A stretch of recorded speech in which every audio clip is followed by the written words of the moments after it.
નમસ્કાર વડીલોનો વંદન.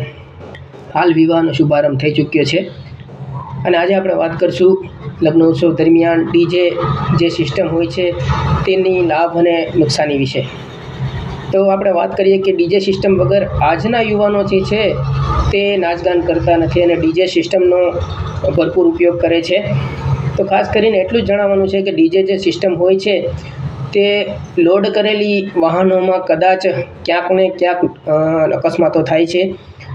જો તમે ડીજે સિસ્ટમના બોક્સ વાહન પર લોડ કરેલા ઊંચાઈ પર લોડ કરેલા છે અને વીજ કેબલ પસાર થતો હોય ને ત્યાં એ નડતો હોય ત્યારે કોઈ એક યુવાન જાય છે અને વીજ પાવરને જે વાયર છે એ કેબલને ઉપર કરે છે અને ઉપર કરવામાં અકસ્માતે જો વાયર ક્રેક હોય તો દુર્ઘટના થાય છે.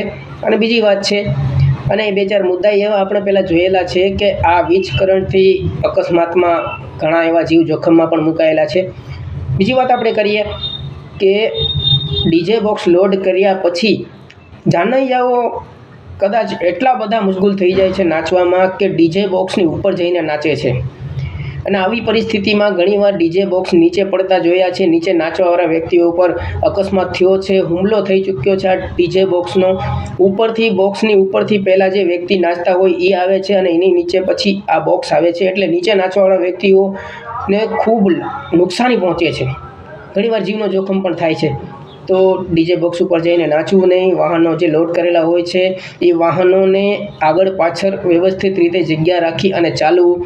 અને ત્યારબાદ આપણા નાના જે બાળકો હોય છે, અત્યારે રાતના સમયમાં ઘણા એવા મુદ્દાઓ છે જે રાતના સમયમાં જાન નીકળે છે અને રાતના સમયમાં અંધારું હોવાના કારણે નાના બાળકો પોતાના માતા પિતા સાથે હોય છે અને વાહનની અડફેટે કદાચ આવી જાય, જોકે પોતાના ડીજે વાહનની અંદર જ.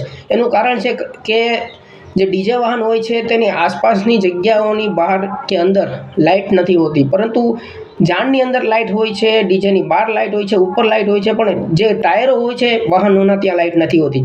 એટલે ત્યાં પણ અકસ્માત થવાનો ભય છે. આપણા બાળક કદાચ ભૂલ ચૂકે ત્યાં આવી જાય તો વાહનમાં અડફેટે આવી શકે છે. એટલે બાળકોનું પણ ધ્યાન રાખવું અને જેટલું બને તેટલું વર કન્યાના માતા પિતાને સહયોગ આપવો. તમારો સહયોગ સૌથી મહત્વપૂર્ણ છે માતા પિતાઓ માટે.